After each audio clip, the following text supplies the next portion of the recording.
welcome to this episode 201 of Frame and Reference. You're about to drop into a conversation between me, Kenny McMillan, and my guest Chase Hagen, the ARRI product manager of camera systems. Enjoy.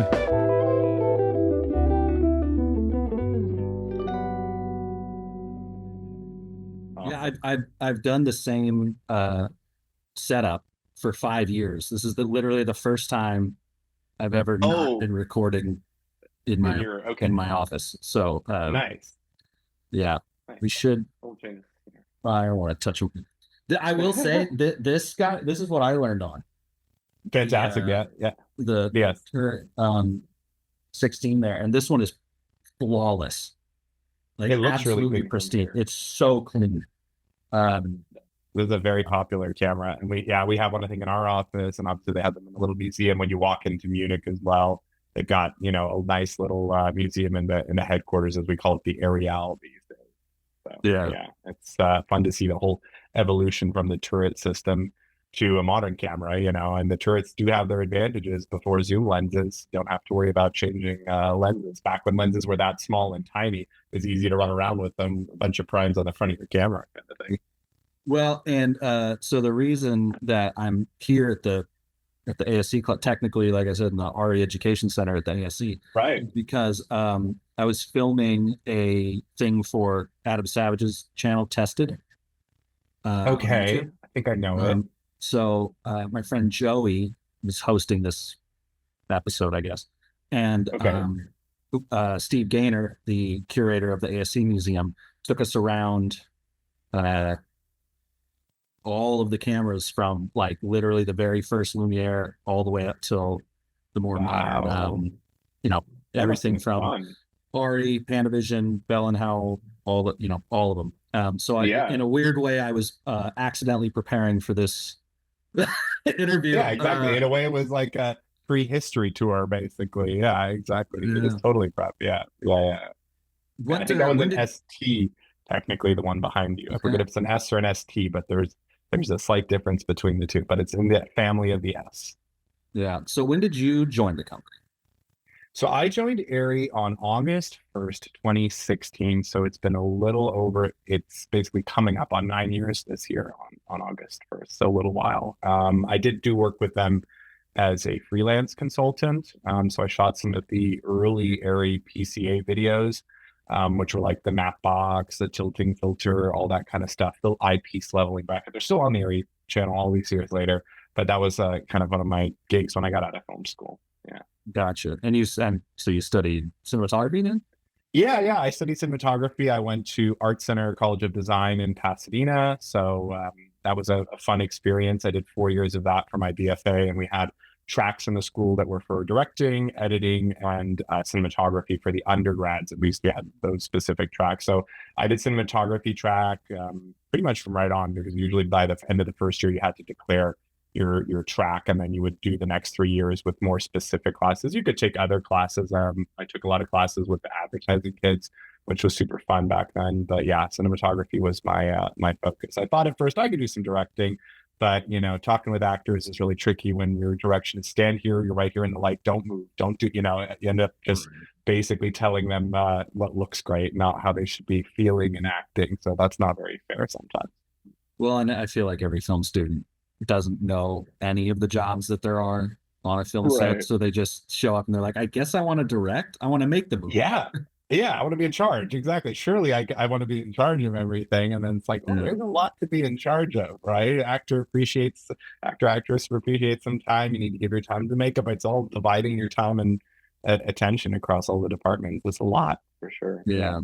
How do you feel about being held accountable for everything? Oh, I hate it. Well, yeah, exactly. Sorry. Exactly. You're spending their money. So yeah, then you have the boss, or the overlords, if you will, the producers, and everybody that's saying, hey, you're spending my money. I'd like a little say in that. So yeah, it's interesting. I'll stick to the photographic side of the business, per se, lights and camera, for sure.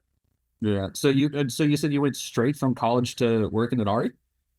Almost. I did I didn't even get to 2 years. I keep saying always a few years, but I think I technically only made it about 18 months as a freelance cinematographer in LA after film school. I graduated in April of 2015. 2015, and I started at ARRI in August 2016, so not even quite 18 months. So you could say I was, yeah, basically. I mean, I didn't do the old style ARRI, which was, you were apprentice back in the 80s and 90s. You would sit there and, if you wanted to work at ARRI, you'd start in the machine shop, right? And you'd learn how to make out your perfect cubes and your perfect spheres and your perfect cones and bits and pieces with the milling machine. And then one day you work your way up to building more parts of the camera. But in my case, a little different these days. So, but very shortly after school. Yeah. So you're saying that when they would bring new people on, they were like, hey, there's a good chance you're going to be in manufacturing. Yeah, so you were apprenticed. It was very common at the time back in the day to have apprenticeships, right? So kind of like metalworking, because obviously back in the day, I'm talking pre-digital era, working at ARRI there in Munich. I mean, obviously we're a much smaller company. You usually started out in, metal and machining for the most part, because that was one of the primary, jobs in manufacturing, building cameras. I mean, don't forget back then, we didn't build the image capture. We built the mechanical, pieces of the camera, of course. So Kodak and Fuji did all the imaging, and we did the precision machining. And so that was very common for a lot of people at ARRI to start on the manufacturing side, or in the heavy engineering side. I mean, back then there wasn't a lot of marketing jobs or things like that. It was kind of right in it, and learn how to build these intricate machines. Well, and that was something that was so interesting about going around the ASC here and looking at all the motion in all these cameras. Like, it's interesting how little has changed since like 1913. But also one thing that's pointed out, I was like, these were not CNC made. These were people hand making all the motion on all these cameras, and it's shocking how precise they all were. Yep. For even just using calipers and I don't know. Yeah. Simple tools. Yeah, exactly. Literally manual measurement tools. And I'm sure, like, when we think about it, like at the end of an 8-hour day, you're tired, right? So like, how do you guarantee this consistency and quality from when you've got your coffee in the morning, you're starting at 9 a.m. and then you have lunch. And then back then they used to serve, I mean, wait until recently, they used to be able to have beer in, the cafeteria for lunch. This was a common thing. And obviously I wouldn't have too many beers and then start making the camera, but well, once you've had the caffeine, you need something to roll it off. Yeah, exactly. Roll it off, So yeah, it's really interesting. All basically, like you said, essentially bespoke or handmade for a good period of time. And then obviously some automation comes in at a later point. But from the majority of it, it's fully manual tools, manual everything. Right. So for I don't know if you've heard this podcast, but there's probably going to be a lot of jumping around. That's fine. Very ADHD when I think of stuff. But the first thing I wanted to start with, very inconsequential, was obviously I've been saying ARRI, or I've been saying ARRI, you've been saying ARRI. Long time people argue about this. Oh yes, totally. So it's a as you work, yes, and so right there, that's Arnold and Richter, right there. Yep. Okay, Arnold and Richter spells ARRI. Yes, that's my argument. That's your argument. It's very fair, and it's exactly. And I'm not going to put on a German accent. That's basically it. I was just going to say they're both technically right. It was just that at the time, I guess an accent thing for lack of a better term. ARRI, for Arnold and Richter, ARRI kind of sounds right when you're saying Arnold and Richter, but when you're German, it's Arnold and Richter.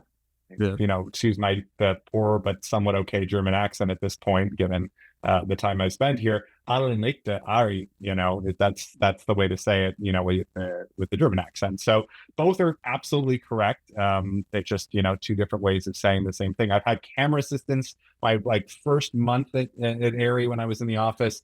I had a call and they went, oh, you have a call from set. It's a camera assistant. Okay, sure. Yeah, let's see what we can do to fix some of their issues and all that. And it was that exact question. They were on set. Must have been a slow day, or they were waiting for the lights to move. And they were like, is it ARRI?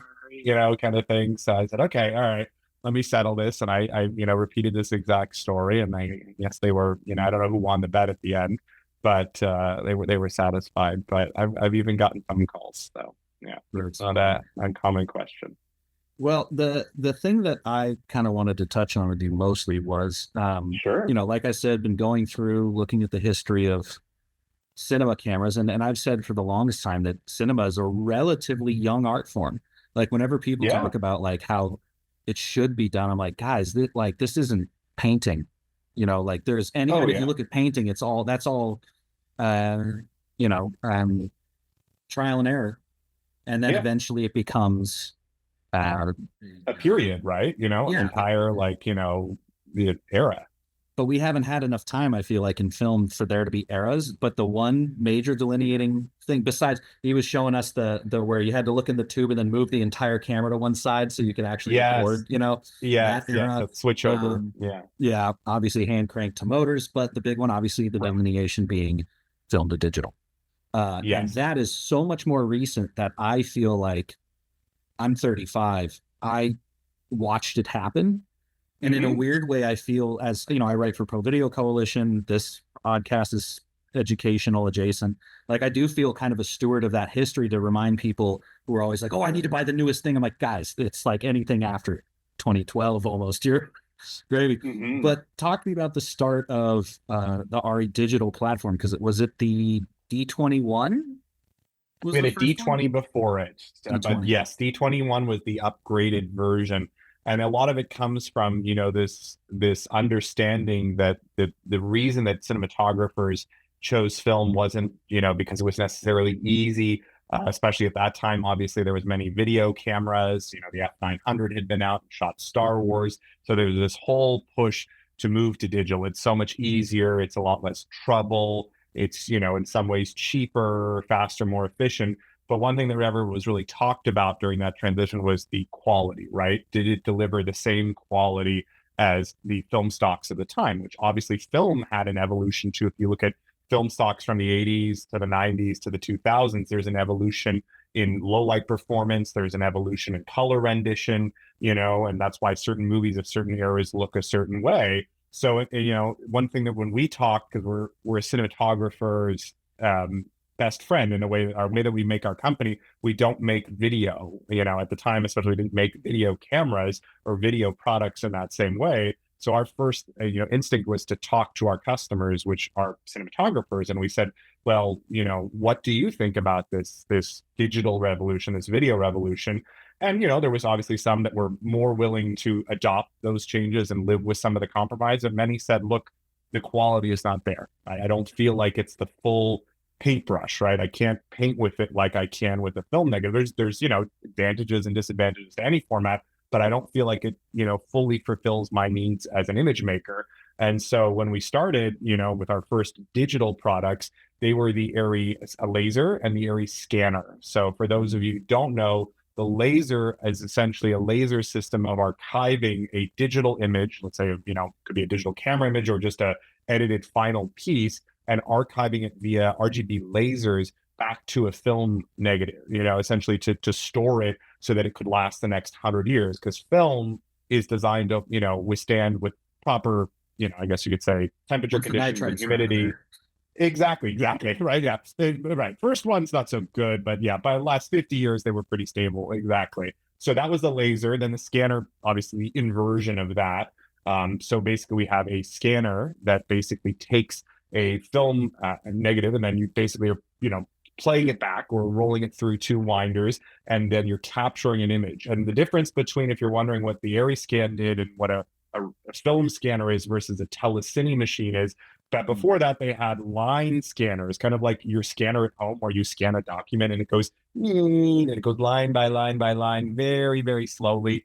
Not very fast, obviously. Image quality, not the best, but it was going to SD video, right? It was going to analog SD video. So the quality of the film was always much higher than what we were outputting. So that was acceptable. But obviously in the early 2000s, we see HD coming around in terms of the output format. And so the ARRI scan offered this very high quality film scanning of 16 and 35 millimeter stocks.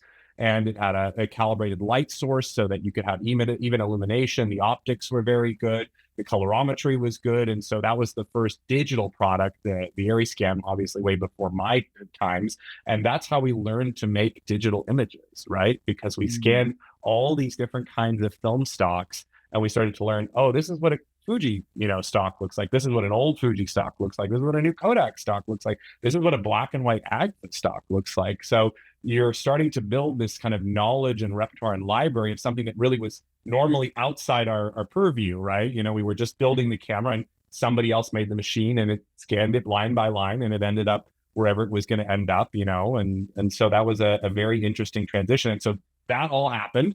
And then, of course, a couple of years of that. And then we realized, well, what we're doing with the scanner is essentially taking a digital sensor. At the time it was a monochrome sensor because the way that it was illuminated with RGB light, that's what created the color. The actual sensor itself was just black. Exactly. The sensor itself had no color filter array, or what's called a CFA on a sensor.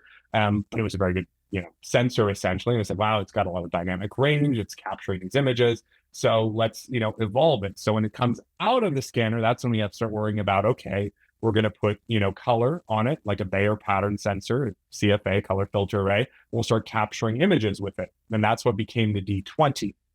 Then over time, over 4 years, we kind of evolved that. But one thing I think that's really key to mention is that the D20 and the D21 were never really sold as products because we were not convinced as ARRI that this was good enough to replace film, right? This was a step in the right direction. It's a bit of a test bed, a trial run where we had ARRI Rental, basically our rental division of ARRI, have the D20 and the D21 for customers to try to use to gather feedback. But we said, we don't want you to pay actual, money to buy it. We want you to pay to rent it and try it, but we want to use that as a test bed. So I think that was something that we did very differently, right? We didn't just slap a label on it and say, here it is, it's done. And then everyone said, ooh, this isn't very finished, and then try to, figure out what the shortcomings were. So D21 came a few years later. D21 was 2008. The D20 was 2004. So 2004 was the beginning of the Super 35 digital era with other cameras from other brands coming around, where we were getting to finally a sensor size that was acceptable to most cinematographers to use. Right, because the F900 was one-third, one-half, something like that? Two-third. Two-third, 3 sensors with a prism line. Right. It was basically a broadcaster. Yeah, exactly. A broadcast styled prism or 3-chip camera. It's a very common term for that. And I also heard, I think the DP mentioned this, but someone that first Star Wars, maybe it was the second, I think it was the first one.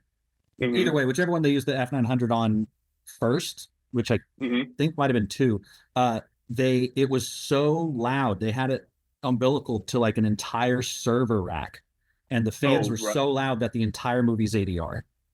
There you go. Right. Literally, I could totally believe it back then in terms of processing power, the amount of cooling. And that's the thing. It's like, I always say, like, early digital was like 2 steps forward, but then 3 steps backwards, right? Because at this point, the digital camera is now louder than the film camera, which is ironic, and it's got a cable that you can't take it to. And yes, okay, you don't see the picture right away, and you can't play it back, but it, if you're confident in film, it's capturing what you wanted to capture. But this whole mystique of not being able to see, the only person, in a film camera that could see the image was the operator. All you saw with the video in Video Village was the little tiny monitor tap recording an SD video that was really nothing representative of what the camera was capturing. So we traded in the early days. It was a trade of, I guess you could say, I don't know, maybe go as far as convenience, but in a way it kind of was, versus, image quality, right? We know that the film is going to be great, but we're going to have to wait 2 or 3 days and process it. And then we're going to be able to project it, and we're going to look at it. And we're going to say,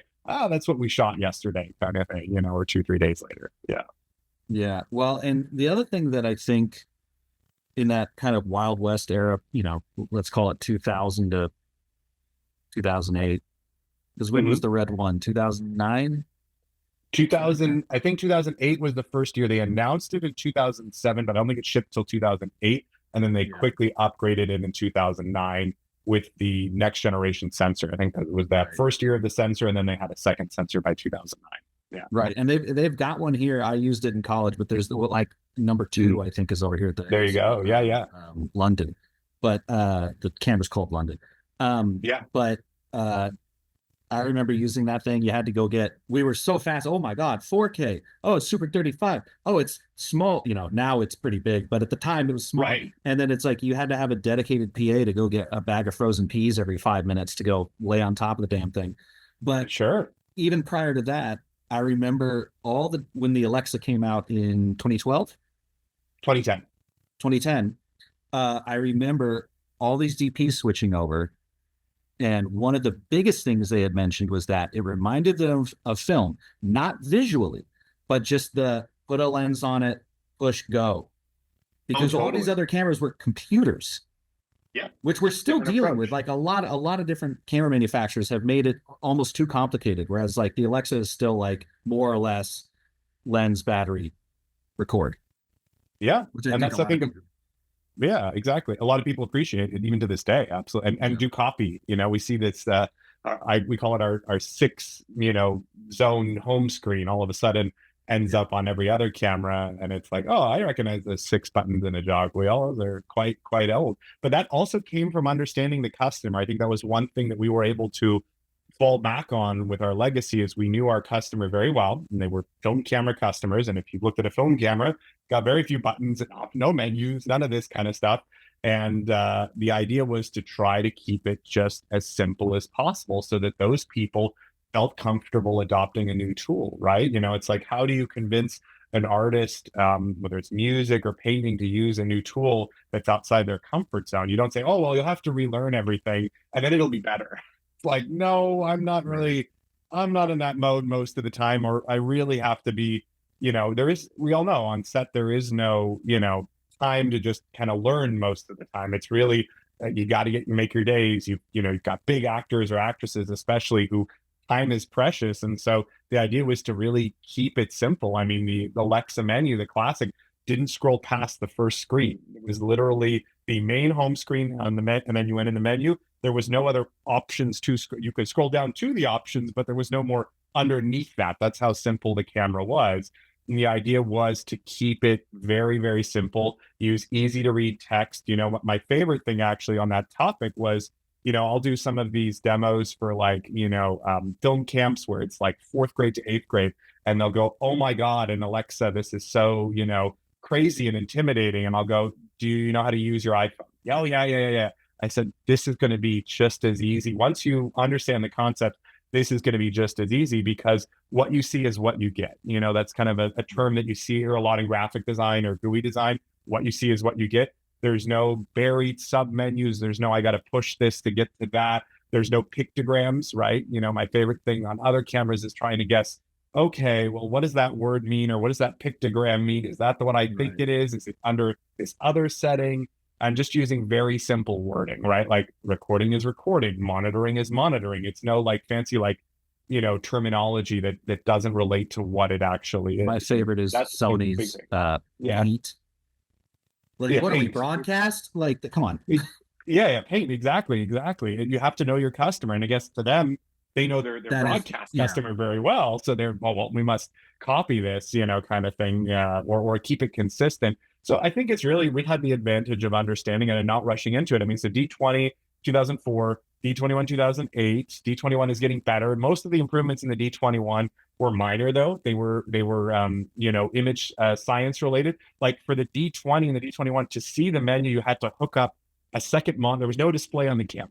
So you had to hook up a second monitor, but all it did was the menu. It wasn't actually like the monitor path or anything of the camera. That was a separate connector. So we learned very quickly, okay, this is not acceptable. We need to have control on the camera. It needs to be simple. What you see is what you get. Because on a film camera, they had little LCDs in the later ones, and it just told you the basic data. It told you from a glance your shutter, your frame rate, voltage, certain, basic, statistics. And so we kind of designed that home screen to be the glance of going, okay, I got it. We're good. Let's keep going kind of thing, without having to study it and go, what does that symbol mean? Oh my God, it's okay. What does it mean?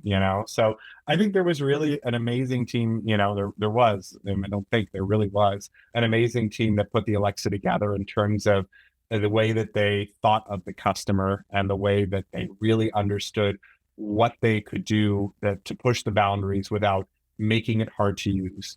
That's always a thing, right? Well, it's really technically the best, but if it's so hard to use, you really start to, get people in the weeds, and you just slow them down, right? That's another thing, efficiency on set. We work in a time critical, environment where people are not really there to just, okay, let's tinker with it. That's not so much our business for the most part. Yeah. Well, and I would say, like I said, these days any camera can get you a great image, especially with how available coloring tools are. Resolve is Yeah. free. And Yeah. so if you've got a good, robust quote unquote negative, you can make anything happen. But there Yeah. does seem to be a, and especially with the 35 coming out, a tendency for people to want to shoot your guys' sensors. So I was wondering if you could, well, we'll end up at the end, we'll end up with highlight roll off because what the fuck. But uh, to begin, like what you mentioned, the scanning, getting data from scanning, like my friend Eigel who shot the holdovers. Oh, He okay. said Yeah. that his colorist is the guy who does all the I shouldn't say all, but does a restoration for Criterion. So it's Oh, kind of the okay. same Yeah. thing where they shot digital on holdovers because film is that these days is like too clear. They would have had to muddy it up anyway. So they're like, we'll just Mm. shoot Alexa Yeah. and then the guy who does the Criterion restoration just undid whatever he normally does to get that Wow. look, along with lighting and yada yada. But Totally. that was post process. But so you did that with the D20, D21 Alexa sensors. But kind of what sets you guys apart image wise? Because I feel like there's only a handful of companies in the world that actually make sensors. I'm sure you won't tell me who makes yours unless you guys do. But No, we have a partner. We ours is made by our partner on Semi. It's actually public. And they, oh, okay. shared with us to it wasn't public till recently, but on Semi makes the actual sensor for us. We designed it, but they're our manufacturer, correct? Because we don't have $1 billion silicon wafer fab cranking Yeah, out just Sony. sensors. Yeah, Yeah. exactly. Prince at Sony Because too. that's what I always tell But if people. you, I'm like, if yeah, you have a camera, Sony probably made this. It's like you guys, then Sony and Canon, and Canon, they do make their own maybe sensors. Yeah. There Panasonic. used to be more. Panasonic used to make sensors. They sold their sensor business to a company called Tower Jazz, but they used to make their own sensors, and they got out of it in 2020 because sensors they require basically a chip facility like you would make semiconductors for computers and processors. And when you're making hundreds of thousands of those for iPhones, pay off the fab no problem. When you're only making image sensors out of that fab and you don't sell enough cameras that use the image sensor, then everyone starts asking, why are we have this $1 billion building that's not making enough to pay for the electrical costs and all that stuff.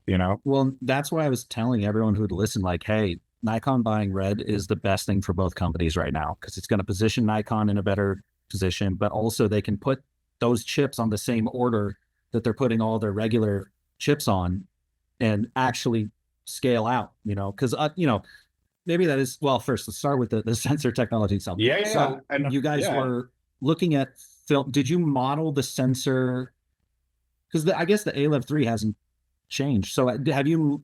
Then you get the 4. But did you model it after like a specific film stock or like characteristics of one or the other, or like how did that final color look come about? And like what Yeah. was the ingredients there?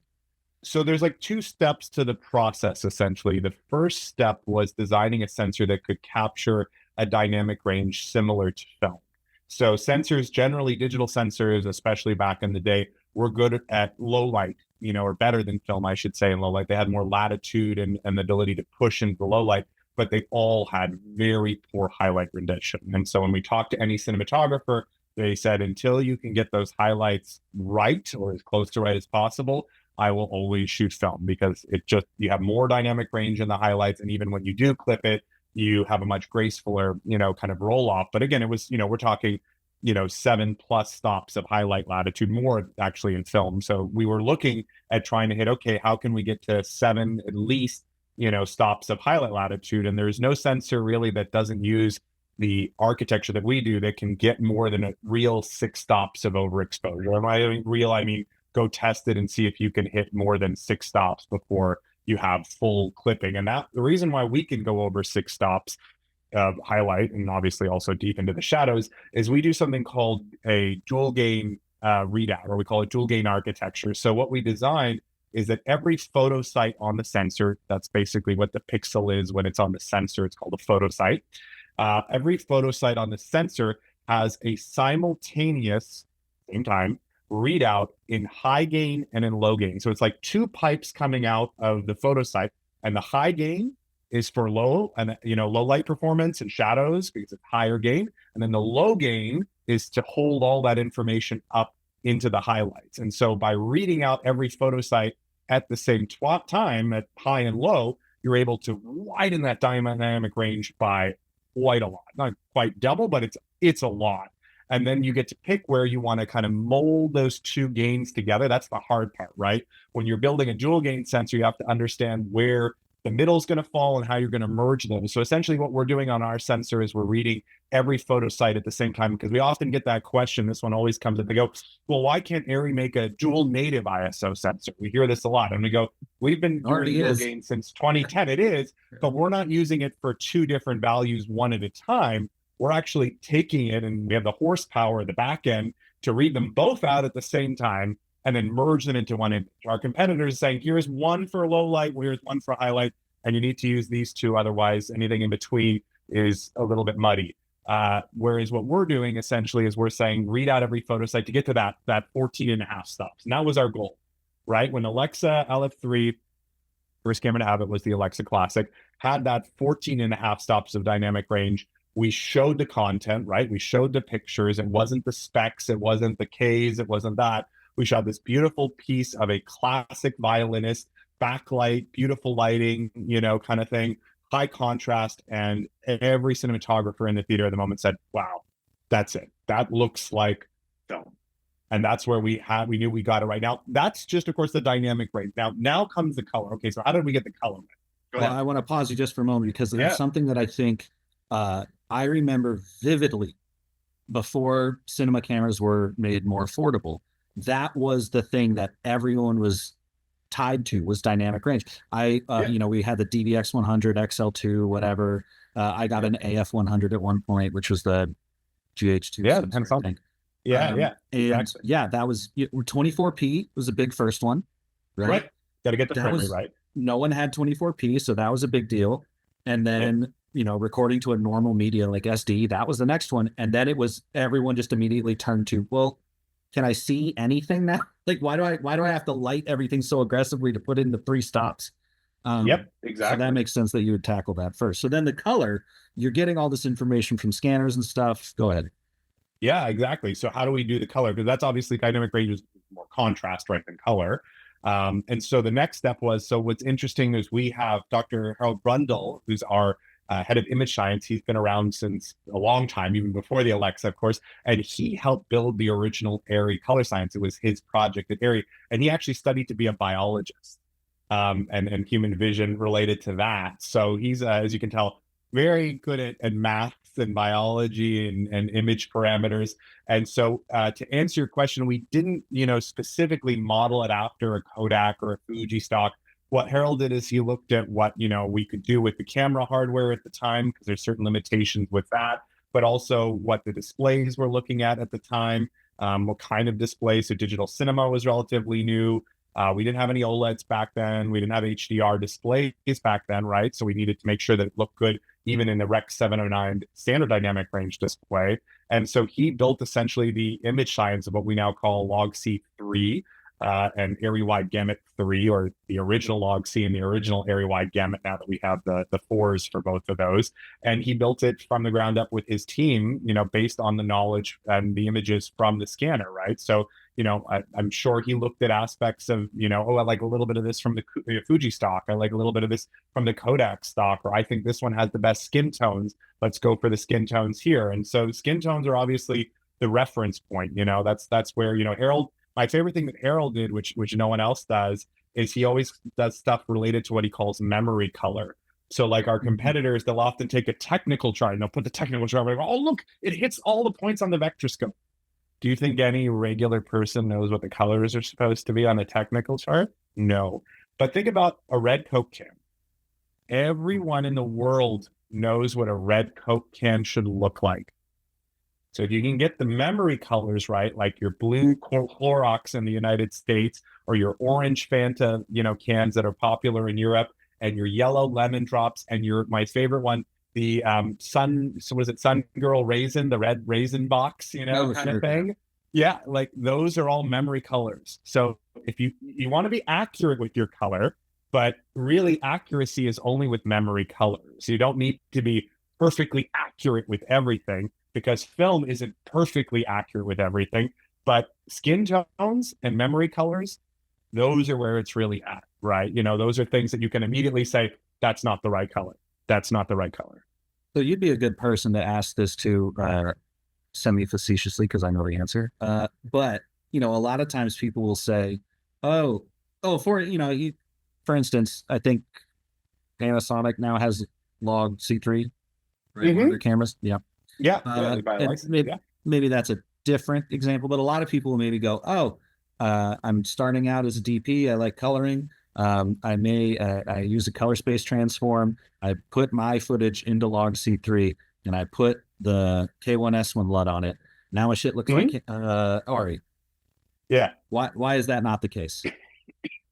It's a lot more complicated than that. It's the way so obviously putting in the same space means that it's going to render similarly, and it'll allow you to use the same LUTs in terms of the tonal curve, but the encoding of the camera, the way that the camera captures the color gamut is defined before the recording, essentially, right? So in many cases, when you're recording H.264, H.265, or even ProRes, you're encoding the actual gamut that you want the sensor to see at that time, And so because that gamut is not the same as, let's say, area wide gamut 3 or area wide gamut 4, all you're doing is trying to, sometimes you can put it in the same, envelope. And if obviously the envelope's bigger, it's bigger, but the camera only captured this much color. You can always put something smaller in a bigger envelope, but not the other way around. But you're not going to get the same color rendition. Another thing that also is specific to our cameras is what's called the CFA system. So the color filter array. So the color filter array is the RGB's photosites or coverings of the photosite on the sensor. And so you have, your Bayer pattern, you've got one line of green, blue, and then one line of green, red, and then green, blue. It's a, mosaic Bayer pattern. But when you're designing a sensor, you can also define the CFA. And there's very few people who can define a CFA because there's only so much chemistry of what will stick to the photosites and be a stable material to filter that light through a color. But we designed ours to have very specific crossover points from red, green, and blue, right? So every manufacturer has what they think are the best, in nanometers, green spectrum, blue spectrum, red spectrum. But obviously there's no hard cutoff. You roll the greens, reds, and blues into each other. And you can do that in certain ways to give your sensor the appearance of less noise at the cost of more color accuracy, or you can, go the other way around. There's different formulations. There's not 100 different formulations, but there's enough of the different ones that you can kind of mix and match. And so for our sensor, we defined a very specific formula for the CFA, the color filter array, versus competitors that would maybe even just use the same CFA on every single model of camera because that's their, agreed upon chemistry or crossover point. So CFA has some influence in color. Obviously, you can do processing on the back end to try to, if you know that math on the front end, you can use the processing power on the back end to alter some of that. But there's also, obviously that's light, literally analog coming through those color filters, hitting the photosite. And so if you, have a different chemistry or a different crossover point, that's going to affect your color. But yeah, it just gets you, basically what I say when people are doing that, they want the same tonal curve. They're trying to map, let's say, an S log or a Canon log to have the same way of distributing the dynamic. And that was another mathematical formula, right? So like when we were defining the original ARRI log curve, we had to fit it within 10 bits because we said if it only works in 12 bits, back in 2010, 12 bits was, 12 bits, this new, very big deal. So we had to make sure that we could hold 14 and a half stops in 10 bits. And it works mathematically. If you do the math like we did, we fit a beautiful tonal curve with no artifacts in the shadows, plenty of room for the highlights in that 10-bit curve, whereas many cameras are at the time were all 8-bit really at the time, very little 10-bit, and then obviously 12-bit came later. But one of the reasons frustrations with LX4 actually and the Alexa35 was why couldn't you keep the same log curve? Why couldn't you keep the log C3 one? All my LUTs are built at, and it's not like we just wanted to change it. You can't fit 17 stops in 10 bits with no artifacts. You need 12 bits of encoding to hold another 2.5 stops of information. So we had to go to a different log curve. And obviously That was a little frustrating for some people. Now, not so much. But I mean, all things considered, the first new log curve in 12 years, pretty good. Everyone else seems to change it every 2 or 3 years, you know? I was going to say, you guys, obviously you nailed it with the sensor, but I think something that you guys do, and I guess Fujifilm kind of does to a degree, is they'll make a sensor and then the body type changes with the type of work you're doing. So in Fujifilm's case, you know, they'll have rangefinder, they'll have pocket camera, they'll have now the, you know, the turn. But you guys went like, all right, we got the classic. Now we have one for documentaries. Mirror. The Amira, and then you got the Mini because people wanted that. And then the funny part, I know this, that like Canon came out with the C700 because everyone wanted the Alexa, you know, and they're like, I guess people want big camera. Then you guys were like, I guess you were hearing on the back end, no, everyone wants small camera. Right. Yeah. It's like a game of telephone. Our friends at Panasonic had the same problem with the VariCam too, right? You know, the VariCam 35 came out right after the Amira, and it was even bigger and heavier than the Amira. And already people were telling us the Amira is the edge of acceptable. And now they had a bigger camera. And then by the time we jumped to the Mini in 2015, the C700 was 2016, and it was even, you know, as big and heavy as the Amira, and didn't do any kind of internal RAW or 12 bits. So you needed this recorder that you would add to the back. So it's always like you have to follow, you know, what I think people tell you, but also you always want to be ahead of the curve, right? You want to make sure that you're getting that information before everybody else. So yeah, otherwise it's just a game. You can tell in the camera world, I feel like there's a lot of a game of that, you know, chasing each other with cameras and form factors. I mean, form factor becomes at this point very essential for cameras, right? You know, it's where sensors are good enough in some ways for certain people, and the form factor sometimes, like, yeah, I would like an Alexa image quality, but I need a camera that's 4 inches by 4 inches by 4 inches. Right. You can't do that, you know? Well, and that kind of brings up two questions I have before we get to the 35, which is one, why not make an Amira that is in a mini form factor? Because obviously documentary, there's a lot of, I'm shooting a bunch of documentaries now. Of course I'd love to shoot, but bringing in a Amira on a plane, you know, something like a Mini, I could theoretically fit in a backpack or whatever. So why was that just not a priority? Because your clients are primarily cinema and television, or was there like a discussion internally about that? It's a tricky one. I mean, the Mini was really designed, if we go to like the Mini story, which was, you know, a great success for us, but the Mini was designed to be a drone and gimbal camera. No one at ARRI, I mean, the sales numbers that we thought we would sell were in the hundreds. We didn't think we did because they were specialty. This is for a drone or gimbal. They will never replace a big Alexa or even an Amira at the time for this application. But it was a bit like, oh my God, I can get the ARRI image quality in 5 pounds. Okay, great. I'm good with that. I don't mind. Okay, it only has one card slot. It has, you know, no audio. It doesn't have this. But oh my gosh, look at how small and tidy it is, right? So the form factor and obviously the image quality won out over all the extra features and convenience and all of that. And the style of shooting very much changed, right? Because you had a lot of gimbals at the time.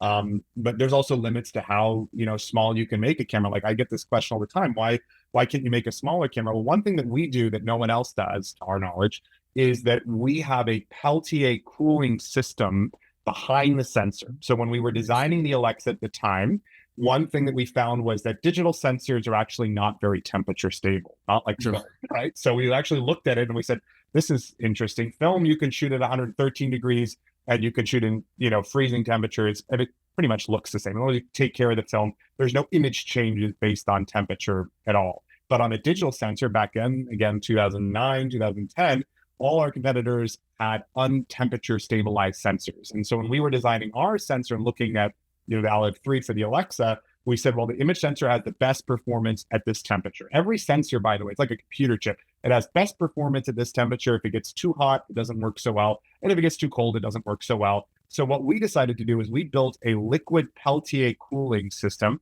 that keeps the back, it's on the backside sensor, keeps the entire sensor from edge to edge the exact same temperature, so there's no variations. And if it's really hot outside, it will cool the sensor down. If it's really cold outside, you're shooting in the Arctic, it actually warms the sensor up and keeps it at that temperature. And that's why you never have to black balance an ARRI camera. All our competitors said, well, that's expensive and makes the camera big and heavy and all that. We're just going to put a piece of silicon there. And if the temperature changes by 5 or 10 degrees, they'll just wait to black balance the camera. And again, our opinion was we went and talked to a bunch of cinematographers. Would you stop and black balance the camera for 90 seconds on a job? No, I'm not stopping for 90 seconds, 2 minutes, 3 minutes. Every time the temperature changes by 5 or 10 degrees, that's like going, again, that's like going backward. Why would I not use film? I don't have to do that with film. So with the Peltier cooling, that defines the minimum size of the camera, right? So yeah, would it be nice to have IBIS on a camera? Oh yeah, for sure. Moving a Peltier cooling system with IBIS technology doesn't exist today to be able to do that in an efficient way. So that makes our sensor block a little bigger, a little heavier, but that means you never have to black balance a camera from ARRI, which is fantastic. And we carry that through all the cameras.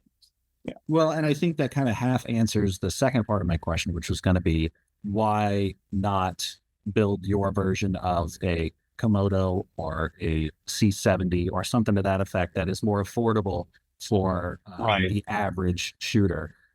My guess was always like, basically what you said, which is sort of not attention to detail, but a certain standard that you don't want to come off of. But I'm sure there's been more conversation than that. Oh, absolutely. It's always a question of, what are you willing to, get rid of? Okay, so some people might say, oh, Peltier cooler, I don't need that. I can save some size and some obviously considerable costs, and I'll just black balance the camera. Well, it's not just the Peltier cooler. Like, for example, I remember when we first talked with the R&D guys and they explained how advanced and complex, we have our own chemistry for the optical low pass filter that sits in front of the sensor. Another thing, when we were designing the Alexa, we said, moire, aliasing, unacceptable. Film, no moire and aliasing. How do we make it, right? And the R&D guys were given a task. We don't want to see any moire or aliasing. They weren't given a budget. And so they came up with an optical low pass filter that is incredible. It's an organic multi-layer crystal that essentially means that you will never see any moire or aliasing on our sensor, but it costs about 5 times as much as the piece of quartz glass that everyone else uses on their sensor, which again would be considered good enough. But for ARRI, that's not good enough. And so that's why, okay, yeah, we could put a piece of quartz in front of it. We could take off the Peltier cooling, but it's like taking pieces off your Porsche to get the price down. At some point, it's not a Porsche anymore. You've just kind of, taken all the bits off, but that doesn't mean that, we don't understand why people want that, right? So it's a very tricky way of, taking that DNA of our brand and even like looking at what, my favorite story on this topic I had the other day, I had talked to a customer that said the same thing. And I said, well, what about the temperature range? And he didn't know what I was talking about off the top of his head. And I said, well, the temperature range. And he goes, yeah. Well, what do you mean? And I said, well, let me explain.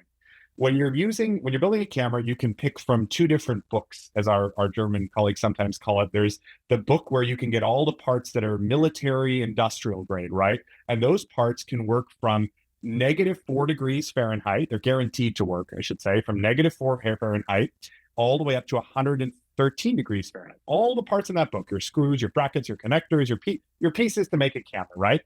And I said, okay, that's great. And I said, what about the other book? They said, well, that's the consumer book. I said, well, what is that? That's 32 degrees to 104 degrees Fahrenheit. So everything in that book is guaranteed to work from 32 to 104. Now, some things might work a little bit beyond, but if you're building a camera, chances are you might have pieces in it that don't work beyond 104 and 32. And so that's what almost everyone else really uses. We use these military industrial grade -4 to 113 degree parts, and those cost on average twice as much per part, right? The exact same part, because of its robustness and its environmental hardness, is going to cost you twice as much for that connector, twice as much for that screw, twice as much for whatever it is that you're building. But sometimes that's the difference between being able to shoot and not being able to shoot. My favorite story was last year, I think it was last summer, we had a customer that took the Alexa35 and they took another camera, which shall not be named, to the Willow Springs racetrack in California. The exterior temperature that day, by the way, was 116 degrees Fahrenheit as the high. All right. So they're out there and they got to shoot cars. They're being paid to be out there 8, 12 hours, whatever it is. The other camera booted up for 5 minutes and was done. Cooked itself, wouldn't turn back on. They couldn't shoot. Alexa35, 8 hours, never skipped a beat. So that was the difference between being able to get the shot and being able to say, or having to say, essentially, sorry, we can't shoot today. We're going to have to go back. The camera doesn't work. So when we talk about how would you bring, something that's more affordable? The question is always, okay, what do you compromise? And again, for some customers, they might say, well, I only ever shoot my air conditioned studio. That's great. But if we're going to put an ARRI logo on the outside of whatever we make, we don't want to have to say, well, that's the ARRI. They can't go outside when it's very hot or very cold. It becomes a bit difficult. You can kind of understand. It's always about, give and take, when you're building a product, especially such a complicated one. Yeah. Well, and I hadn't really thought, I'd thought of it from that direction of just like your cameras tend to be, essentially bulletproof. Obviously the look is great. Obviously service, and Yes, customer service is a big thing, but the second you release, an Alexa consumer, whatever, you don't get to hold that conversation that you would have with the people who are renting from you or rental houses, the face-to-face, like, oh no, you're not supposed to do that, which obviously doesn't happen too much, but some kid on YouTube is going to be like, I bought this Alexa consumer and it sucks. And then now you're like, I can't put that fire out. Like, right. That's what you asked for. Look, exactly. Yeah. It's hard. It's like, yeah, when you start taking, it's like, oh, well, we can make it cheaper. Let's take out the ND filters. Like, but last I checked, people like the built-in ND filter. I would not buy it. I would not buy it. Yeah, right. So it's like, yeah, it's very much that analogy of like, at what point do you take so many pieces off where you just say, you know what, sorry, there's probably something that's cheaper, that's better, that you shouldn't, buy ours because it's so, handicapped or neutered in a way where you've got all this stuff missing, kind of thing. So it's really, really tricky. But again, it's not like we don't understand the reasoning. It's just, easier said than done, right? Very much easier said than done. So there's a lot of used Alexas on eBay right now, which is unfortunately so many times here in LA. But for a lot of people, could be if you're trying to step up as an owner operator. I'm going to say before anyone gets any ideas, this is only for people who are currently working. Buying an Alexa will not get you a job. It might, but it'll be for $200. Yeah, exactly. If you buy one of these bodies off eBay, do you guys still service them? Do you, I get a link and I send it in and be like, this is mine now, and same type of service? Totally. So we addressed that. Like when I started at ARRI, we didn't have any kind of what we called CPO program. We still serviced stuff, but there's like, we took a multi, forked approach. So yes, people still are buying used Alexa classics from 2010. And one thing that's unique about us is we still service that 15-year-old Alexa classic. You can bring it in, get a new sensor if you really want to, probably more than the camera's worth, but you can. Then connectors and all of that kind of stuff. And by the way, one thing that's also unique about ARRI service is it's global. So all of our competitors, if you buy a product, it's only good for the country you bought it in. Well, what happens if I buy an Alexa35 and I'm shooting in Brazil and I have an issue or I damaged my camera? I can call ARRI Brazil and I can have them service the camera under warranty, no charge to me. Or of course, if it's, accidental damage, I can still have, our service guys down there service that as well. And it's not a regional warranty or a regional service network. We've got a global service network, which is a really big deal. But so what you can do is kind of a two-forked approach. If you want to buy any old ARRI camera out there on the market, and first thing obviously is I would recommend checking with us that it's not stolen. So we always record the serial numbers of cameras that are stolen, so that if they are ever brought in for service for any reason, we can report it to the appropriate authorities, which I think is obviously good peace of mind. And our service centers will do different kinds of what we call service evaluations. They'll do ones that are very basic, like just the sensor. So let's say, for example, maybe you don't have that much money or you feel like the camera is in pretty good shape. You could just have the sensor evaluated for a few hours of our labor charges, which I don't remember off the top of my head, but they're like a high-end car dealer, maybe 175 an hour, something like that. And they'll look at the sensor and they'll tell you, look, this sensor is good, doesn't have any dead pixels, or it looks good. But then you can also take it a step further, which, I would of course recommend if you can spend a little more. And we have what we call our full service evaluation. And that's where they'll take the entire camera apart, literally look at every connector, and say, okay, this is, there, or there's some dust and dirt we cleaned, all that kind of stuff. But that's, of course, a much more involved, 8-hour service trip for the camera. So it gets a little more expensive. And then they'll give you a report and they'll say, this is what, is good. This is, this, we cleaned this, we did that. And then if it passes the certification, or even if it doesn't, and you have to get some repairs done, once they give it that clean bill of health, they will actually be able to offer, if you want to buy the extended warranty to go with the camera for the 1 year extended warranty. So we offer always a 1 year extended warranty that you can just keep buying for as long as you want. So every year you can buy another year, another year, another year. But obviously what we also do now, which we didn't have before I started, was a CPO program, certified pre-owned. So what customers can do is they can trade in their older ARRI camera toward a newer one. We would take it, we would recertify it, clean it up a bit. Obviously they're not going to be like brand spanking new. And then we give it the same 1 year warranty as a new camera. So that's basically built into the CPO cameras compared to just finding one and bringing it in, kind of thing. That's awesome. That kind of dovetails us nicely into the 35, which is, you guys had, obviously had over a decade and a half of feedback, use cases from all, the toppest tier films all the way down to the whatever documentary could happen to a Ford mirror at the time. So what were, you get all that notes, what were the kind of the main concerns making the 35? Like, why make a new sensor this far in? What did you change with the body? What were the advancements? And then a lot of it was amalgamated feedback from all the different camera models. Like, for example, you talked about maybe having another Amira and Amira 2. That's probably like one of the bigger questions I get a lot is, where is the Amira 2? But this kind of touches on that, this whole story. And then obviously a bunch of other models were integrated into the 35. But to start with, obviously the first thing that we heard from many customers is that they wanted to have a native 4K sensor in the Super 35 imaging circle. So for those of you also who remember, we had, of course, the big Alexa LF in 2018, which was 4.5K, but you had to use the entire large format sensor to get to that. Then we had the mini LF, which is the same sensor in a smaller body, more limited in frame rates, but also 4.5K. But we had a lot of customers say, that's great, but I would like a 4K Super 35 sensor. And obviously we looked into this over many years. Go ahead. Well, I was just going to say, for people who are listening who don't know, like, if you're newer, you might think, oh, why wouldn't you want full frame? Full frame better. And the answer is lenses. Yes, absolutely. Lenses don't cover full frame. So you want a Super 35 specifically because you want to use a certain type of lens. Exactly. There's 100 years worth of Super 35 lenses that just are not designed, because that was really the only or dominant format other than smaller formats back in the day for film. So yeah, that was a big consideration, of course. And obviously we could have said, all these are Super 35 lenses.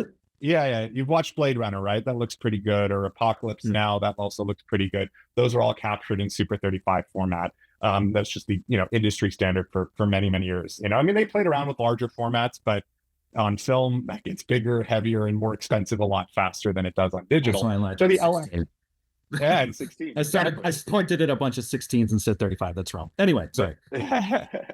So the first thing, of course, was to try to get a 4K Super 35 sensor. So we had that resolution to meet the UHD mandates that people were having, and then also obviously to offer it in a camera body that was pretty compact. So when we were designing with the sensor, we knew, okay, we want it to be a Super 35, 4K at least sensor, but we want to make sure it's nice and tall for anamorphic shooting. So our Super 35 sensors tend to be the largest. I think a lot of people, when they hear, oh, it's only Super 35. If you look at the dimensions of an Alexa sensor, like the Alexa35's LF4, they're quite a bit larger than Super 35. And we do that for a few reasons. One reason is for anamorphic. You want 4 perforations in height, which is a much taller imaging area. But also we want to have a little extra room for our look around. That was another big thing we carried over from film cameras with the Alexa. Probably the most loved feature that converted every operator was, on a film camera, you could see outside the frame you were recording through the ground glass. On the Alexa, we had what's called surround view, and we still have it, where you can see a box outside of the recorded image, so you can see a light pole coming into the shot, a light stand, or a boom pole from the top. So that was a key reason of why we always have a little bit of an oversized sensor as well. And we want to use the whole sensor. We call that open gate mode. You might have heard that a couple of times as well. So we wanted to make sure we had 4K Super 35, and we ended up with a 4.6K, a little larger than Super 35 sensor, but 4K in the Super 35 area. But obviously it wasn't just about resolution. First thing that customers asked for was even higher image quality, of course. So we were ready at 14.5 stops. So we decided we would, push even further to get our 17 stops of the LF4 and the Alexa35. And another thing people asked us for is improved low light performance. So the LF4 is a much cleaner sensor than the LF3. It's obviously a much newer sensor, which you kind of expect, but it has much better low light performance compared to its predecessor. So all of that was defined in a great sensor design, also a very fast sensor too, to be able to have very minimal rolling shutter and high frame rates. That was a key aspect, coming off of some of the slower sensors from large format, from various cameras. But one of the key things with the 35 is we wanted it all in one body. So the idea was there would no longer be this big full size, what people would call studio or standard Alexa, as we called it, full size body, and a mini. The idea was to scram as much from the big Alexa as possible into the literal smallest form factor possible. And the 35 is not much bigger and heavier than the mini. And the 35 has an advantage that I talk about a lot when I'm talking with customers coming from the mini, which is that even though the mini is physically smaller and a little lighter, it has no way of attaching a battery. So you either need to rig it out to attach a battery, or you need to wear a battery on a belt or a battery on a backpack. But on a 35, you can slap the battery right on the back. And that's part of its superstructure, part of its design, that we said it needs to take a battery on the back, like in a Mira or an Alexa full-size body. And so that defines what materials you can use. You can't use carbon fiber for that because it's not structurally very rigid to be able to hold the heavy battery on the back. And some people grab and operate with the battery. So with the 35, it was like trying to get the best of everything. So we even, looked at the Amira aspect, and we have that audio module. I don't know if you've seen it, but it sits on the back of the 35. And that gets us our audio inputs, including digital mic, phantom power, all of that. But we don't want to build it into the camera. And, I guess we could have made a variant, but that's also kind of restrictive. So we decided to make it that removable module that with 3 screws, you can put it on, put the battery plate in, it kind of just sits literally an inch, basically, sits in between it for audio recording. So the idea with the 35 was much more of a Swiss Army knife, kind of a do-it-all in the smallest body, and still get your 4K ARRI RAW 120 frames, your lens control, your independent outputs. That's another one I know. And you once you start using independent outputs on an ARRI camera, you can't imagine going back to other cameras where you're forced to see the exact same status information on all the outputs or the same look file. Like, that's another thing, right? So we understood very early on that it doesn't matter how many SDI spigots you stick on the camera. If they're all the same signal, just again, it doesn't do anyone any good, because your client sitting over at Video Village from Coca-Cola doesn't want to see all the focus pullers information. They just want to see the image, but the focus puller needs to have all their information. And the operator on the viewfinder, that needs to be separate, because the operator doesn't want to see the focus information. So on the 35, we have 3 independent outputs. The 12G SDI1, which can do 4K 60 with its own, tone mapping for HDR, SDR, status information, false color, focus peaking. We have another 12G SDI 4K 60 output with its own processing. And then we have one for the viewfinder. And so obviously that adds a lot of cost and processing power when it comes to how you're selecting your processor for the camera.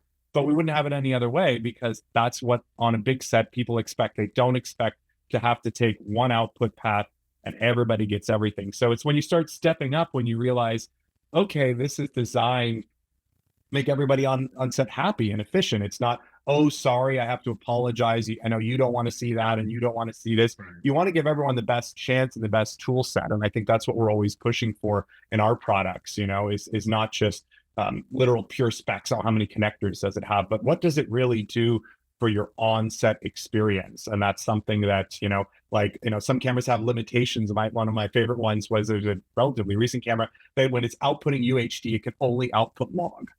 And you're like, oh, okay, but that doesn't really work, because the client, you can't explain, okay, well, then you might say, well, oh, but that's okay, I'll put a LUT box in between. Well, you got to make sure it's the right LUT. You've got to make sure it's turned on, that hasn't been unplugged. You got to add it to the rental, which means it's going to cost you more money. So now, even if that camera was actually cheaper on paper, you added the LUT box and all the extra trouble. At that point, maybe I would have paid $2,000 more for that camera to have that built in. So we're always trying to, for better or worse, tackle all the problems. And, sometimes that obviously results in, things getting expensive quickly.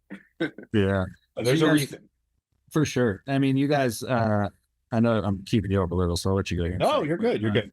I know you guys, you obviously added more dynamic range. I saw it certainly as even when it was first announced, like, oh, they've just taken all the good stuff and put it in a mini body. because I knew when you guys launched it, I remember, maybe I'm making this up, but I feel like I remember there being ad copy about how this was, oh, you like drones? Well, or you know, steady cam. Here's this specialty cam, and everyone went like, "Nah, I'm just gonna put that on the shoulder now." Totally, But totally. Yeah. All the pictures were like that. All the advertising. They're all with Free Fly. Moby was new. Yeah, exactly. the guy on the skates. Yeah, I think that was one. Yeah. So, yeah. but you know, 15, 16 years, you're probably going to notice something about the last sensor that you're like, ah, fix that. So what went into the ALEV4 sensor that you consider to be an upgrade from the original? Yeah. So with the dynamic range, the push was to go to even higher. So what we looked at was one stop in the shadows, which is what we got. We have one more full stop in the shadows. So that really opens up what you can grade for. And then 1.5 stops in the highlight. So 2.5, again, I want to say ARRI stops, real stops, right. Conservative in the stops. image. Yes, conservative stops measured using a very precise measurement, same measurement system we use with the older cameras. So, you know, you're using that as a reference point.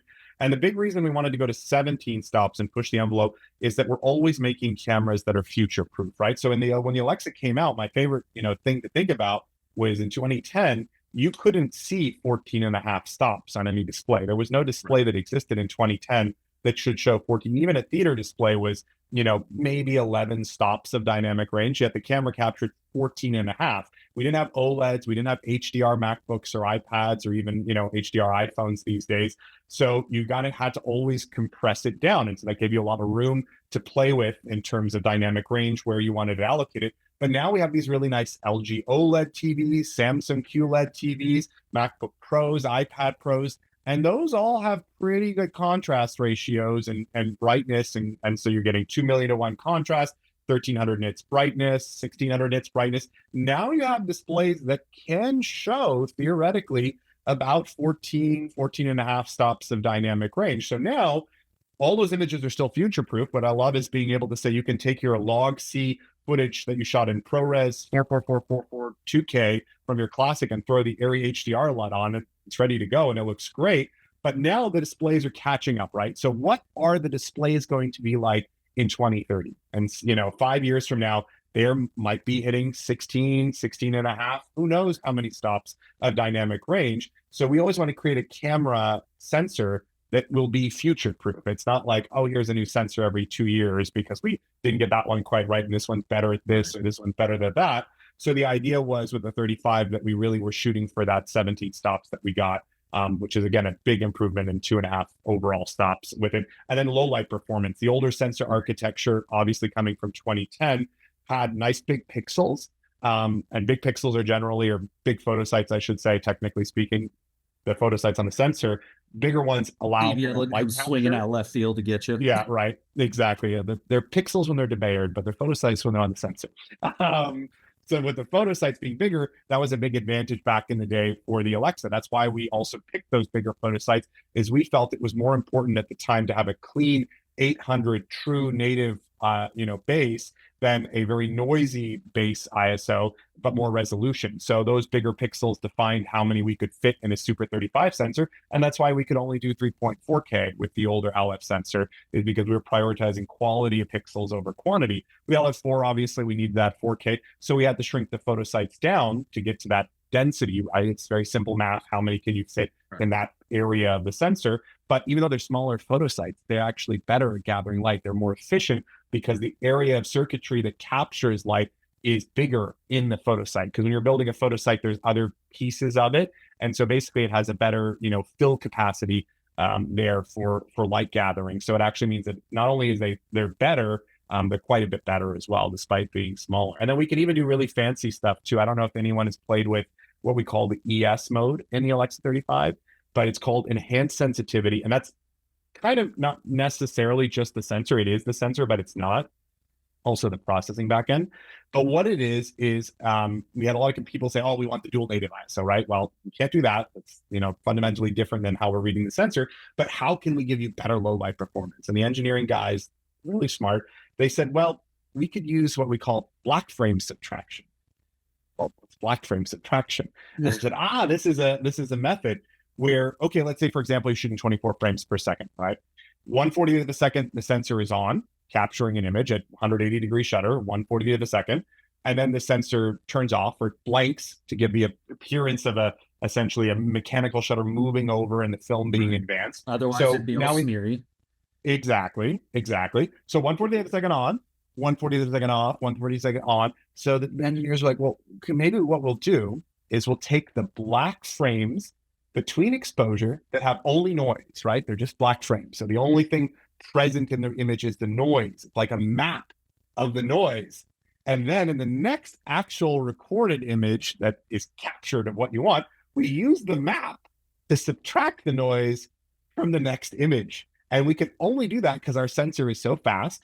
And we can only do that because the processing architecture can process that noise map and remove it. So on the 35, when you shoot in ES mode, you get incredibly clean low light performance. And we did some tests and we said, well, 2560, 2560 ISO ASA or higher is really where you need it. So we enable it in the camera at that. And there's only two limitations. The one limitation is it halves your frame rate, right? So instead of 120 4K, it's 60 4K. Again, if you're shooting in low light, probably you don't shoot more than 60 frames. And the only other thing that it restricts is you can't go wider than 180-degree shutter. You know, because obviously you need the same amount of exposure time on both sides for the noise to be the same. You can go skinnier. So if you want to do a skinnier shutter for a little less motion, but a little more staccato effect, you can. But you know, again, shooting in low light, you probably want to keep that shutter at 180 to let the most light in. So those are the only two restrictions, and that allows the 35 to be able to outperform actually in some ways some of the dual native cameras, because those really only best at those two values. Now with a 35, you can say 2560, 3200, 4800, 6400, even, where you can push the camera up, and then you'll just see a little ES. But just note that that is baked into the ARRI RAW or the ProRes. So you do need to decide it during the camera, you know, during the shooting when you're doing it in the camera, essentially. So keep that in mind. I do always say that, you know, if you want it, do a test and make sure you shoot, whether you're shooting in ProRes or ARRI RAW, the ES mode when you're doing low light and you want to use it. Well, first of all, that's fucking brilliant because it's basically just 24 frame per second black shading. Yeah, in a way, exactly. Yeah, exactly. Balancing that fast. Yeah. But two, note that. Oh, I was going to say too, I'm really easy to please. Like whenever people do, oh, I need 8K 120. It's like I shoot 24 frames, 180 shutter. You know, even when I do slow mo, I have a C70 and a C500 with C500. But anyway, on the C70, it'll do 120. I use 48. At a certain point, it's like take a photo. It's still enough. Yeah. You know? Like, yeah, exactly. Even 60 can get a little like boring. It totally depends on the subject matter. Yeah, there's some moments where you absolutely need it, but for action most sports, sure. shooting. Yeah, and that was actually one of the decisions why we, you know, when we were building the base camera, which I was involved with the Alexa35 base, I was like coming up with a concept, is that when we talked to a lot of customers, they said they rarely shoot over 60 frames. So that's how we were able to decide when we were building the, you know, base and coming up with a concept, the idea of restricting some of those specialty features to licenses to help get that price point down, right? So we kind of identified, well, anything over 60 to 120, that's a specialty thing. It's a high frame rate thing. So that'll be its own little license. And then we did the same with like ARRI RAW, and we did the same with the open gate anamorphic, because when we talked to most customers, they said 24 frames, 16:9 4K, ProRes, 60 frames tops. So it's in a way distilling down the same ARRI image quality, because it's the same sensor and the same hardware, but not having to pay for things that you don't use or you don't need, or pay for them when you need, or buy them perpetually. I know early on there was this post that said, oh, it's a subscription camera. And, you know, that's not the case. Yes, you can buy the temporary licenses if you would like to spread it out and you don't want to ever, you know, want to own a specific feature, but you'll always be able to buy the perpetual licenses, just like with any of our other cameras. It's just a matter of what you need. Right. Well, and candidly, obviously, I'm sure you saw there was, whenever people bring up any type of either subscription or rental or whatever, there's a lot of like angry people. But weirdly enough, I was one of those exact people that you're talking about, where I was like, wait, I don't use any, maybe the anamorphic, but other than that, I was like, I don't need any of those. Still out of my price range, but it was like still like, oh, well, and then the same thing, like if I'm on a gig that's going to use anamorphic and I own a 35 base, I'll just charge like production right? Yeah. Because I'm as DPs, as owner operators, we're always doing mental math of what can we discount to make sure we get the job and shit. So if I own the Yeah. thing, I'm going to charge them for some, and then I'll just full charge for whatever the anamorphic Yeah. mod Yep. add-in or something. So I actually was on your guys' side on that one, even though I've very rarely used your cameras. That's great to hear. I'm not on that level, you know.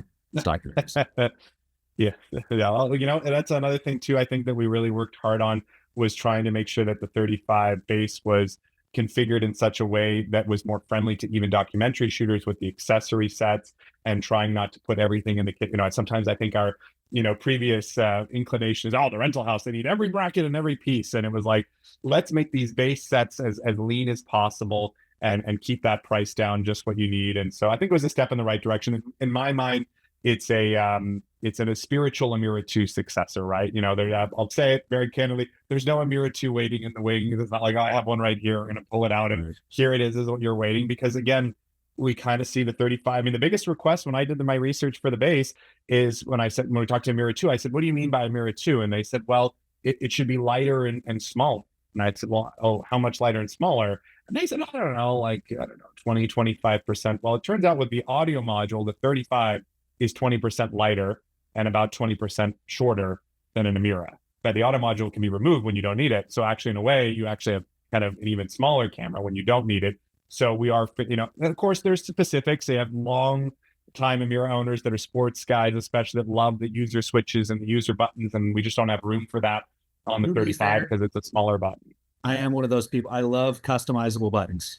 Sure. Everyone has their own thing that they need to, the one thing that makes them feel safe. For me, it's not even, EL zones being on a button, ND on a button. Yeah. That's about it. Some people want focus peaking though. Some people want waveform. Totally. And we're looking into it too. We had some customers ask if we could add like a shift function. So the Amira had 4 buttons, but it had a shift key. So if you put the shift key, you could get to the other.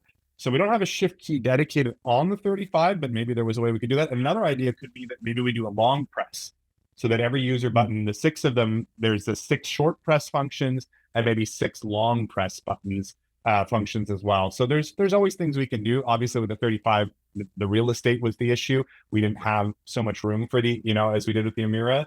But it's really challenging, right? Because these days, people seem to have way different needs than what they used to, less more predictable. And when they're buying a camera, they want it to serve a lot more needs. So it's always a very big challenge when it comes to form factor, because you don't want to pigeonhole yourself in and then have like 4 different camera models. That's just a nightmare for both the customer to choose from, but also from a manufacturing and cost and inventory perspective is how do you do that? So, you're trying to reuse pieces, and that's another reason why the base is what it is. Could we have started taking out connectors and saying, oh, this is the neutered Alexa35 and it doesn't have a, sync connector, it doesn't have a second SDI. We could, but at the end of the day, people would have probably just said, well, it's not really worth the savings. I'll just buy the fully loaded one if I'm not going to be able to ever. And that was my idea with the base, was really to be an aspirational camera.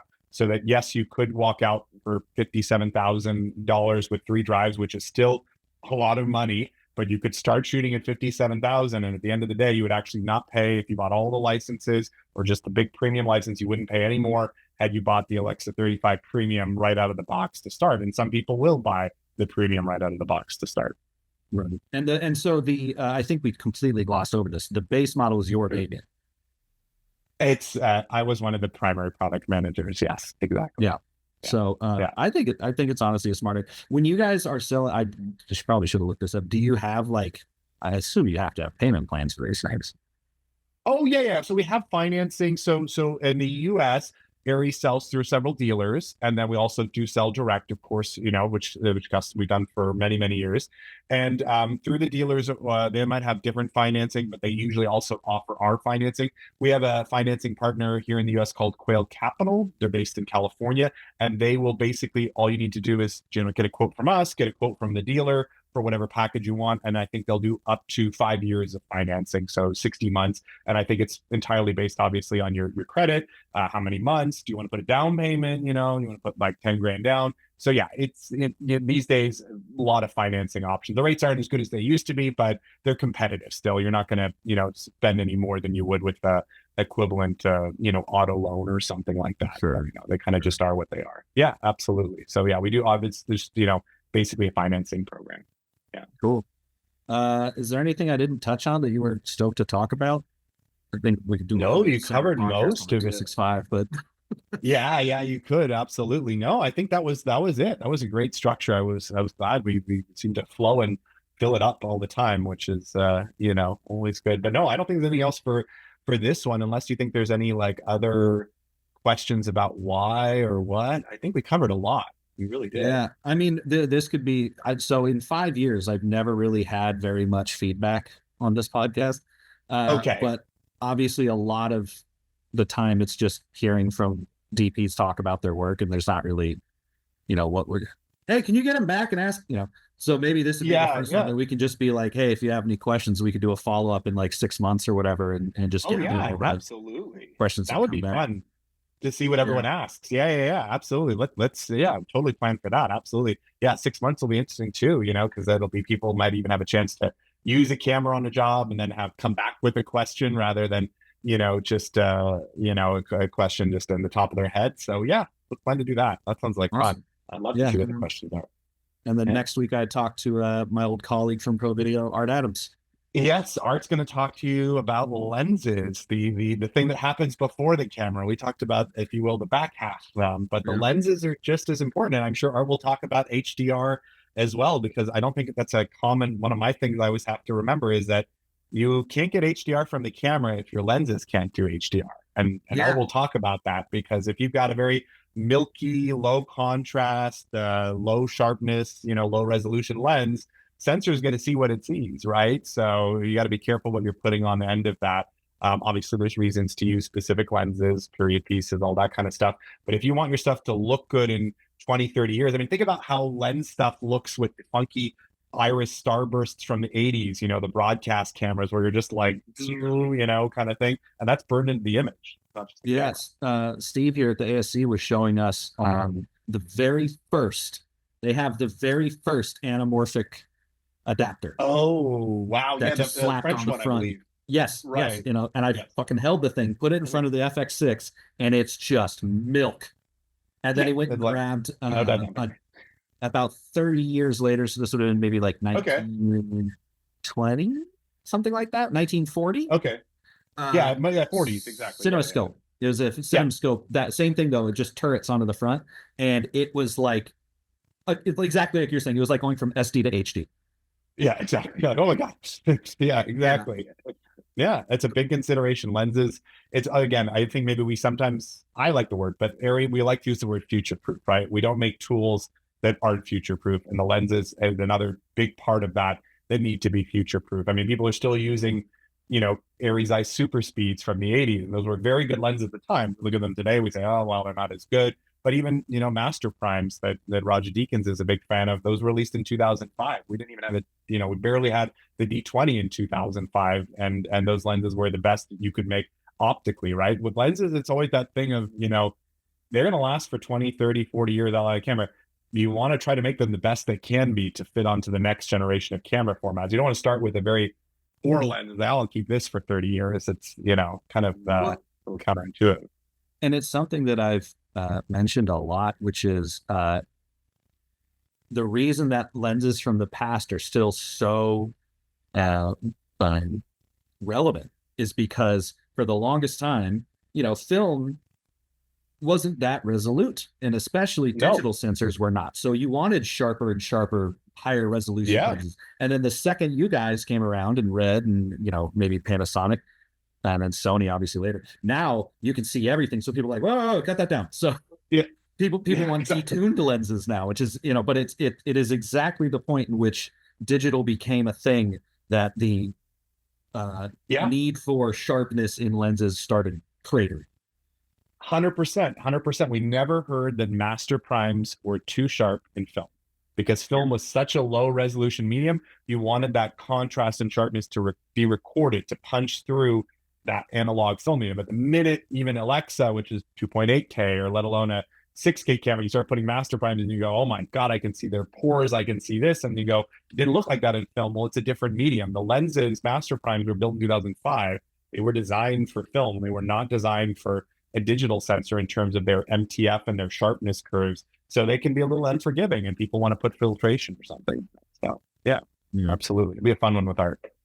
Yeah. Cool. Well, I'm getting a call from Joey from Tested, so something has probably gone wrong. But I will stay in touch and we'll do this again in 6 months. I'll gather questions. Sounds like a plan. All right, Kenny. Awesome. Thank you so much for having me on. All righty. Take care. Have a good one. Bye. Bye. Frame and Reference is an Owlbot production, produced and edited by me, Kenny McMillan. If you'd like to support the podcast directly, you can do so by going to frameandrefpod.com and clicking on the Patreon button. It's always appreciated, and as always, thanks for listening.